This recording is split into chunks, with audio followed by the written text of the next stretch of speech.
Европската унија ќе биде трпелива за граѓаните со стари пасоши.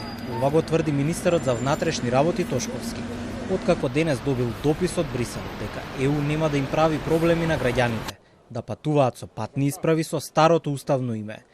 Ова следува по состанокот на Комитетот за патни исправи на Европската комисија, информираат од МВР во одговор за Телма. Според информациите на Министерството, на состанокот се дискутирало и за пасошката криза во Македонија. На состанокот било покажано разбирање за техничката природа на прашањето и волјата за надминување на проблемот.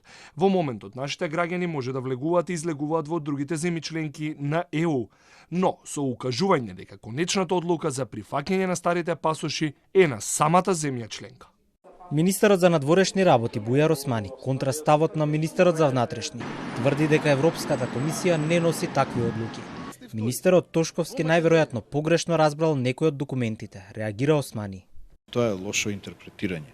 Ставот на Европската комисија е дека комисијата не носи одлука која што важи за целата Европска унија, туку тоа е суверено прашање на секоја од државите. Државите, ви кажав, имаат практичен став. Веројатно. Значи, државите носат секоја за себе одлука. Секоја земја посебно ќе одлучува во склад со својата регулатива. Досега официјално се изјасниле само две држави, едната од Централна Европа, а другата од регионот. Османи денес разговарал со амбасадорката на Република Грција. Очекувањата од јужниот сосед се дека државите ќе бидат трпеливи со старите пасоши во еден мал период од 20 до 30 дена.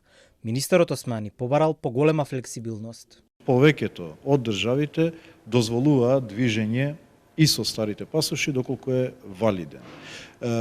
Но ви ја кажав причината зашто јас не можам официјално да ги информирам, бидејќи немам официјално. Информирав за Швајцарија, бидејќи Швајцарија не информираше официјално со нота. Една држава не извести дека не ги признава во нашиот регион, што рече ниту личните карти, ниту пасошите не ги, Босна и Херцеговина не информира дека не ги признава. Од МВР уверуваат дека бараат начин како да го зголемат капацитетот за печатење пасоши во услови на техничка влада. Сепак најоптимален рок за целосна замена на пасошите останува крајот на годината.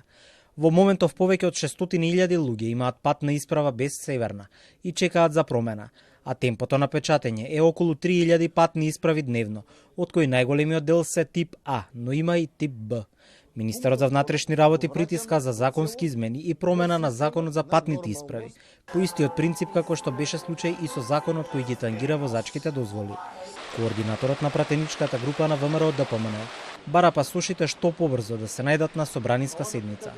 Законот за жал е заглавен некаде во лавиринтите во собранието и апелирам до председателот на собранието и владеачкото мнозинство итно да се најде законот и да го стават на итна седница, доколку нема можност за итна седница, на 28 февруар за неколку дена имаме седница на која што би можело да ги направиме и овие измени. Од владеачката СДСМ денес не реагираа на повиците за измена на законот за патните исправи. Пред 2 дена пратеничката Снежана Калеска-Ванчева, која гостуваше во топ тема на Телма, порача дека не е едноставно да се измени овој закон, поради тоа што со Преспанскиот договор се преземени обврски, а пасошот е документ за меѓународна употреба.